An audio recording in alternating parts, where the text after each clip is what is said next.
high temperature environment change the composition and the structure of the original igneous and sedimentary rocks and cause the formation of metamorphic rocks. The most common of such rocks include quartzites, shales and marbles. Metamorphic rocks do not contain fossils. They resemble igneous rocks in their crystalline grains, structure and sedimentary rocks in the parallel linear distribution of the mineral grains.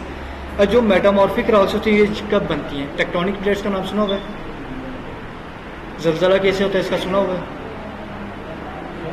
नहीं।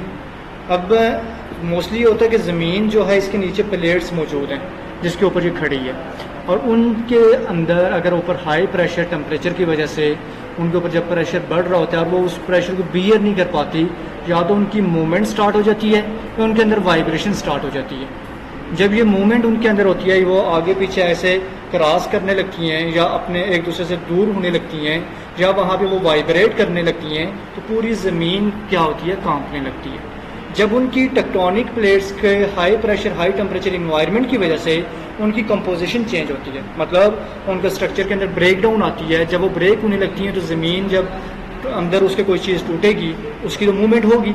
जब वो movement होती है तो उसकी वजह से ज़मीन के ऊपर वाला स्ट्रक्चर जो होता है, जो ज़लज़ला होता है और बड़ी बड़ी दरारें आपको नज़र आती हैं, पूरे पूरे घर ज़मीन के अंदर चले जाते हैं, पहाड़ियाँ ज़मीन के अंदर चली जाती हैं, तो ये जो प्रोसेस है इसके अंदर जाके आपकी मेटामॉर्फिक रॉक्स बनती है। जो ज़मीन के ऊपर पहले से इग्नियस रॉक्स जो लावा फटने की वजह से, लावे की वजह से जो इग्नियस रॉक्स बनी थी, वो रॉक्स जब ये वाइब्रेशन होती है इसकी वजह से ज़मीन के अंदर धंस जाती हैं और ज़मीन वापस बंद हो जाती है और उसके अंदर ये जो रॉक्स हैं इन्हें किसका नाम दिया जाता है? मेटामॉर्फिक रॉक्स का नाम दिया जाता है। और ये इग्नियस रॉक्स की तरह ही होती हैं, क्रिस्टलाइन ग्रेन्स इनके अंदर होते हैं, क्रिस्टल टाइप बनी होती हैं और ये जो इनके अंदर मिनरल्स वगैरह ये चीज़ें मौजूद होते हैं, लेकिन इनके अंदर जो ऑयल एंड गैसेस हैं ये चीज़ें इसके अंदर मौजूद नहीं होती, क्योंकि हमने पहले बात की थी कि जो ऑयल एंड गैसेस हैं वो जस्ट किसके अंदर मौजूद हैं? सेडिमेंट्री रॉक्स के अंदर। How does petrol occur? Petrol कैसे पाया जाता है या कैसे होता है? There are still difference of opinion. अभी तक इस चीज़ के ऊपर कोई एक एग्रीमेंट, कोई एक वहाँ पे बात नहीं आई है कि पेट्रोल कैसे अकर होता है। Many theories on the origin of petroleum have been proposed and are normally classified into two general groups. बहुत सारी थ्योरीज हुई हैं और उन्होंने दो जनरल ग्रुप्स जो हैं वो बताए हैं जिसके अंदर पेट्रोलियम, मतलब कि इस फॉर्म के अंदर या इस तरह क्या होता है कि पेट्रोल होता है। एक थ्योरी है इनऑर्गेनिक थ्योरी है, दूसरी है ऑर्गेनिक थ्योरी। इनऑर्गेनिक के अंदर ये जो कंसेप्ट है इसके अंदर साइंटिस्ट क्या कहते हैं कि to the concept that inorganic oil and gases have originated in the earth interior as a result of chemical reaction between hydrogen and carbon. वो कहते हैं जो इनऑर्गेनिक के अंदर के साइंटिस्ट कहते हैं कि ज़मीन के अंदर क्या हुआ कि कार्बन और हाइड्रोजन का अपने दरमियान एक दूसरे के साथ क्या हुआ? रिएक्शन हुआ डिफरेंट टेम्परेचर और प्रेशर के अंदर, और in the absence of organic matter, जिसके अंदर ऑर्गेनिक मैटर मौजूद नहीं थे, मतलब फॉसल फ्यूल्स, कोई जानवर, कोई पौधे, कोई बाकियात वगैरह उसके अंदर मौजूद नहीं थी। वहाँ पे कार्बन और हाइड्रोजन का जब आपस में रिएक्शन हुआ, उस रिएक्शन के रिजल्ट में पेट्रोलियम जो आपके कंपोनेंट्स हैं वो प्रोड्यूस हुए। जैसे हमने पहले डिस्कस किया, पेट्रोलियम के अंदर क्या क्या था? Carbonate, hydrogen CH4, methane C2H6, ethane, उसके बाद C3H8, propane, methane, ethane, propane, इस तरह ब्यूटेन आ जाता है, C4H10 आ जाता है। इस तरह जो कार्बन एलिमेंट्स हैं जिनके अंदर आपको क्या है? कार्बन और साथ आपके हाइड्रोजन, दोनों चीज़ें ये दोनों आपस में रिएक्ट करते हैं तो ये मीथेन गैस बन जाती है। फिर इथेन गैस बनती है, प्रोपेन बनती है, ब्यूटेन बनती है। फिर आपके आगे पेट्रोलियम के फर्दर क्या कंपोनेंट्स वगैरह आ जाते हैं जिसके अंदर ग्रीस भी है, पेट्रोल भी है, केरोसिन भी है, उसके बाद आपका मिट्टी का तेल वगैरह भी आ जाता है, आपकी वैसलीन्स वगैरह, ये मल्टीपल चीज़ें उसके अंदर आ जाती हैं। इन तमाम के अंदर कार्बन और हाइड्रोजन की ही क्या होता है? हमने देखा था कंपोजिशन है कितनी है, तकरीबन 84 से 87% हमारे पास क्या थी? कार्बन था, और 11 to 13% हमारे पास क्या था? हाइड्रोजन था। और बाकी जो था तकरीबन 3 to 4% उसके अंदर बाकी जो कुछ आपके इम्प्योरिटीज़ वगैरह शामिल थे, जिसके अंदर सल्फ़र वगैरह भी था और वहाँ पे और भी आपको कुछ कंपोनेंट्स वगैरह मौजूद थे। अब ये कह रहा है इनऑर्गेनिक वाले कि जस्ट हाइड्रोजन और कार्बन के अंदर रिएक्शन हुआ इन दरमियान, और उसके रिजल्ट में वहाँ पे क्या हुआ, पेट्रोलियम के जो कंपोनेंट्स हैं, पेट्रोलियम के जितने भी रिजर्वायर्स हैं वो प्रोड्यूस होना स्टार्ट हो गए। लेकिन ऑर्गेनिक वाले इसके अपोजिट हैं, वो कहते हैं the organic theory of the origin of oil, the most accepted theory, जो कि सबसे ज़्यादा मानी जाने वाली थ्योरी है, ये कहती है कि the hydrogen and the carbon source for petroleum was organic material from decaying plants and animals forming and accumulating in oceanic sediments। ये कहते हैं कि जो कार्बन और जो हाइड्रोजन है, ये दोनों जो कंपोनेंट्स हैं ये ऑर्गेनिक मटेरियल के कंपोनेंट्स हैं। ऑर्गेनिक क्या आता है, जानवर आ जाते हैं और पौधे वगैरह आ जाते हैं, कि ये इनके कंपोनेंट्स हैं, इनके अंदर हाइड्रोजन और जो कार्बन है वो रिलीज होता है। जैसे आपने फोटोसिंथेसिस के बारे में पढ़ा हुआ है ना, फोटोसिंथेसिस का प्रोसेस क्या है कि जो पौधे हैं दिन के अंदर कार्बन डाइऑक्साइड को ऑब्जॉर्व करते हैं और ऑक्सीजन को रिलीज करते हैं, और रात को पौधे क्या करते हैं, कार्बन डाइऑक्साइड को रिलीज करते हैं और ऑक्सीजन को अपनी डेवलपमेंट के लिए यूज़ कर रहे होते हैं। अब मतलब पहले ही हमें पता चल रहा है कि पौधे जो हैं उनके दरमियान क्या मौजूद है, कार्बन मौजूद है, और फिर उसके अंदर हम कहते हैं ऑक्सीजन वगैरह मौजूद है, हाइड्रोजन भी उनके अंदर वहाँ पे मौजूद होता है।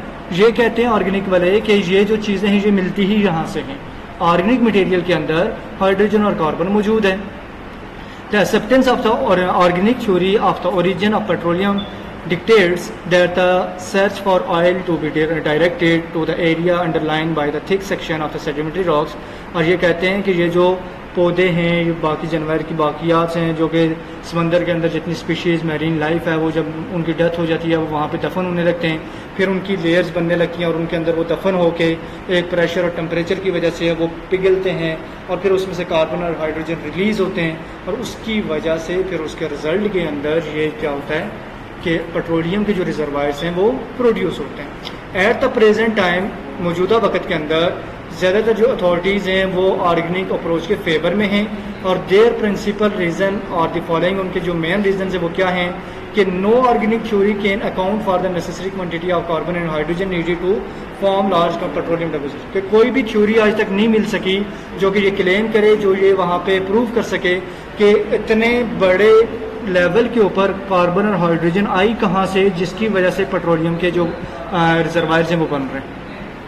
फिर उसके बाद सेकंड इनकी रीज़न है कि many crude oil contain porphyrins and nearly are contain nitrogen, कि बहुत सारे जो क्रूड ऑयल हैं उनके अंदर पोरीफायरस मतलब तकरीबन सब के अंदर नाइट्रोजन मौजूद है। The presence of these materials strongly suggest organic origin as they are present in all organic matters. Also porphyrin of vegetables origin have been found to be more plentiful than those of animal origins।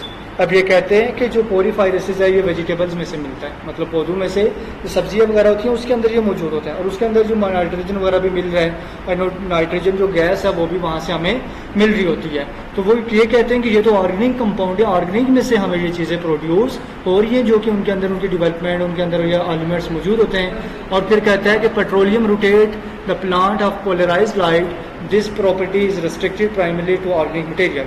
और फिर कहता है कि जो petroleum है वो क्या करता है, rotates the plant of polarised light, कि जो पोलराइज जो कि लाइट आपकी ब्रेक डाउन हो रही होती है उसको प्लांट क्या कर रहा होता है, रोटेट कर रहा होता है, पेट्रोलियम भी उसको मूव करता है। और ये जो प्रॉपर्टी है ये जस्ट ऑर्गेनिक मटेरियल तक ही लिमिटेड है, इनऑर्गेनिक के अंदर ये प्रॉपर्टी मौजूद नहीं है कि वो पोलराइज्ड लाइट को क्या कर सके, रोटेट कर सकें। इसीलिए ये तमाम जो थियरीज हैं, ये तमाम जो कंसेप्ट हैं, ये क्या करते हैं कि प्रूव करते हैं कि जो ऑर्गेनिक थ्योरी है वो क्या है, ज़्यादा एक्सेप्टेबल है, और जो पेट्रोलियम के जितने भी रिजर्वायर्स हैं वो तमाम किसका सोर्स हैं, ऑर्गेनिक मटेरियल का ही सोर्स हैं। फिर इनऑर्गेनिक जो थ्योरी है उसको कोई इतनी एक्सेप्टेंस वगैरह नहीं मिली है, और इसकी वजह से वहाँ पे क्या होता है, कहा जाता है कि पेट्रोल इस तरह से बनता है। फिर आ जाता है फॉर्मेशन ऑफ पेट्रोलियम, कि पेट्रोल बनता कैसे है, जो कंप्लीट प्रोसेस है जिसके अंदर कोई भी ऑर्गेनिक मटेरियल कंप्लीटली ट्रांसफॉर्म हो जाता है। कोई भी ऑर्गेनिक मटेरियल जब अपने आप को कंप्लीटली ट्रांसफॉर्म कर देता है पेट्रोलियम के अंदर, उससे हम किसका नाम देते हैं, पेट्रोलियम फॉर्मेशन का नाम देते हैं। Complete process of alteration whereby organic material are transform into petroleum is known, ये जाना जाता है कि इसको जाना जाता है the main factor which prohibit complete laboratory verification of the theory is the inability to produce the million or so years during the which the process occur. जैसे इसके अंदर एक इनएबिलिटी आती है जो कि इस चीज़ को मैयर नहीं कर पाती कि जो लाखों साल लग रहे हैं, जिसके अंदर एक ऑर्गेनिक मटेरियल अपने आप को ब्रेक डाउन करता है। ब्रेक डाउन करने के बाद वो मटेरियल क्या होता है कि आके पेट्रोलियम जो कंपोनेंट्स हैं उनके अंदर कन्वर्ट होता है। कि इतना टाइम आया कैसे, कि ये जो पेट्रोल अब ज़मीन के अंदर मौजूद है, तो अगर आप कह रहे हैं कि मिलियन ऑफ ईयर्स लग रहे हैं, लाखों साल लग रहे हैं, तो ये कब फिर ये चीज़ें हुई हैं। अगर आज हम ज़मीन के अंदर इनको दफन करते हैं तो मतलब हमें लाखों साल इंतज़ार करना पड़ेगा, उसके बाद ये वापस बन सकेंगे उसके अकॉर्डिंग। तो इसके अंदर जस्ट एक ये इनएबिलिटी जो इसको प्रोहिबिट कर रहा है, ये फैक्टर आ जाता है। The role of anaerobic bacteria is promoting this alteration may be considerable. और फिर इसके अंदर कहा जाता है कि जो एनएरोबिक बैक्टीरियाज हैं, एरोबिक और एनएरोबिक, एरोबिक और एनएरोबिक के अंदर क्या था, एक जो बैक्टीरिया थे वो कार्बन डाइऑक्साइड और ऑक्सीजन को यूज़ करते हैं और दूसरे नहीं यूज़ करते। तो फिर इसके अंदर कहते हैं कि एनएरोबिक बैक्टीरिया क्या करते हैं कि जो कंपाउंड्स हैं इनको ब्रेक डाउन करना स्टार्ट कर देते हैं। उसके ज़रिए क्या होता है कि ये चीज़ ब्रेक डाउन होना स्टार्ट हो जाती है और उसकी वजह से ये अल्ट्रेशन होती है।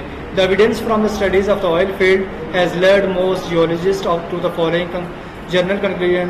जब जियोलॉजिस्ट ने जब ज़मीन की स्टडी की है, ऑयल की फील्ड की स्टडी किया है, उन्होंने कुछ नतीजे निकाले हैं, जिसके अंदर सबसे पहले वो कहते हैं petroleum originate from organic material, कि पेट्रोलियम ऑर्गेनिक मटेरियल से निकलता है प्राइमरली, जिसके अंदर वेजिटेबल्स मौजूद हैं। और जो चेंज कैसे होता है, टेम्परेचर और प्रेशर की वजह से चेंज होता है और उसके अंदर बैक्टीरिया अपना एक इंपॉर्टेंट रोल प्ले करते हैं। और वो लॉन्ग पीरियड के बाद इसके अंदर क्या होता है कि ये चीज़ें टूट फूट के तो एक पेट्रोल के कंपाउंड के अंदर, क्रूड ऑयल के अंदर चेंज हो जाती हैं। Condition favouring petroleum formation are found only in sedimentary rocks. और वो कंडीशन जो कि आपकी पेट्रोलियम के लिए सूटेबल है वो जस्ट रॉक्स के अंदर मौजूद है। ऊपर चले जाएं, वो दूसरी तो लेके आ जाएंगे ना, पहले जो ऊपर वाली लिखे। उसके बाद जो सबसे सूटेबल कंडीशंस हैं वो कहाँ पे हैं, सेडिमेंट्री रॉक्स हैं, क्योंकि सेडिमेंट्री रॉक्स के वही हैं जिसके अंदर आपके एनिमल्स और जो आपके प्लांट्स वगैरह हैं, वेजिटेबल्स हैं, इनके डिपोजिट्स वहाँ पे फाइंड आउट होते हैं, वहाँ पे उनकी बेस पे ये रॉक्स बनती रहती हैं। तो the principal sediment generally consider as probable source rock और shale and limestones that were originally mud under saline water.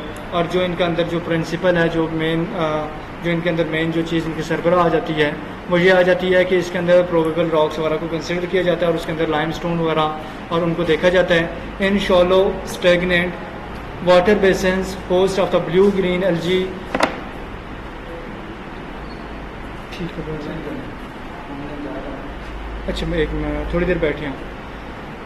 तो अब ये क्या कहता है कि in shallow stagnant water basins host of blue green algae arthropods and planktonic organisms develop undying. They fall to the bottom of the bodies of water along with the dust of the plants and entrain fine mineral substance and form soft, sometimes rather thick layer of the organic ores or sapropel.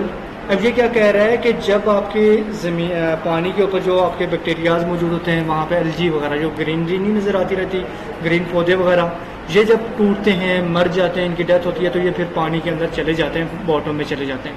फिर इसी तरह जो animals हैं वो भी फिर वहाँ पे जो डस्ट वगैरह होती है, जो मिट्टी वगैरह आती जाती है, वो इसको कवर करती जाती है और उसके अंदर ये क्या करते हैं कि अपनी एक लेयर सी बनाते जाते हैं और फाइन सॉफ्ट फॉर्म बनाते रहते हैं और लेयर्स इनकी बनती है।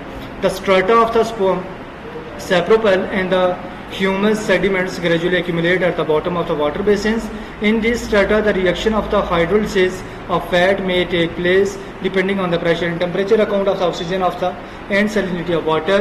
और ऑक्सीजन की अमाउंट की वजह से और पानी का जो नमकियात है उनकी वजह से इनके दरमियान क्या होता है, रिएक्शन स्टार्ट हो जाता है और वहाँ पे हाइड्रोलिसिस, हाइड्रोजन के अंदर वहाँ पे पानी के प्रेजेंस के अंदर वो उनकी ब्रेक डाउन होना स्टार्ट हो जाती है। और जब वो ब्रेक डाउन होना स्टार्ट होती है टेम्परेचर और प्रेशर के अकॉर्डिंग, तो उनके अंदर फिर क्या होता है कि विच देन ट्रांसफॉर्म इनटू, अब ये जो फैटी एसिड्स होते हैं, ग्लाइसरीन है जो कि पौधों के अंदर मौजूद होते हैं, ये कन्वर्ट होते हैं किसके अंदर, हाइड्रोकार्बन, जिसके अंदर मीथेन आती है, नफ्थेन आती है, एरोमेटिक टाइप से डिफरेंट चीज़ें। उसके बाद ऑक्सीजन कंपाउंड्स, केटोन्स वगैरह आ जाते हैं। फिर ये तमाम जो कंपाउंड्स हैं ये डिज़ोल्व हो जाते हैं फैटी एसिड्स के अंदर और इनकी वजह से एक होमोजीनियस एक ही तरह का मिक्सचर मिलता है जिसे हम तार का नाम देते हैं। जिस तरह ये लुकनी डालते रहते हैं और उस वक्त वो तार सी फेंकते रहते हैं, ब्लैक ऑयल जो आपका आता है, और वो फिर वहाँ पे इसके अंदर वो आपके सेंट के अंदर वहाँ पे मौजूद होता है और वो सेंट उसको क्या कर लेता है, आहिस्ता आहिस्ता कवर करना स्टार्ट करता है। Such a tar like accumulation can be called primarily oil, और ये जो टार है इसे प्राइमरली ऑयल का नाम भी दिया जाता है। The conversion of organic matter into oil in a reducing medium involve chemical reaction which tend to raise the carbon and hydrogen content and to decrease the oxygen content. अब इसके अंदर जो कन्वर्जन है कि जो ऑर्गेनिक मैटर है वो oil के अंदर कन्वर्ट होना स्टार्ट हो जाता है, इसके अंदर जो केमिकल रिएक्शन है वो स्टार्ट होता है और उसकी वजह से कार्बन और जो हाइड्रोजन है जो कंटेंट हैं उनके अंदर वहाँ पे ऑक्सीजन की अमाउंट कम होना स्टार्ट हो जाती है, पानी कम होने लगता है और ऑक्सीजन वहाँ से रिमूव होने लगती है और पीछे फिर क्या होता है पेट्रोलियम के जो कंपाउंड्स हैं वो वहाँ पे रहना शुरू करते हैं. It is now believe that the combination of factors is necessary to transform. फिर इसलिए यकीन किया जाता है, ये बिलीव रखा जाता है कि जब ये कंपाउंड्स आपस में रिएक्शन करते हैं, मिलते हैं, मल्टीपल रिएक्शन होते हैं जिसके अंदर glycine, fatty acid, organic compound के हाइड्रोलिसिस वगैरह होता है, टेम्परेचर और प्रेशर के अंडर होता है, उसके बाद वहाँ पे बैक्टीरियाज भी मौजूद होते हैं, रिएक्टिव सब्सटेंस वहाँ पे अपनी रेडिएशन वगैरह रिलीज़ करते हैं और पूरे वहाँ पे मल्टीपल प्रोसेसेस के बाद वहाँ पे क्या होता है कि पेट्रोलियम जो रिजर्वायर्स है वो प्रोड्यूस होना स्टार्ट हो जाता है. ये इसकी राम कहानी थी. तो पेट्रोल बनता कैसे? काफ़ी है इतना. अब इसको वापस आपने रीड आउट करना है, वापस रीड आउट करके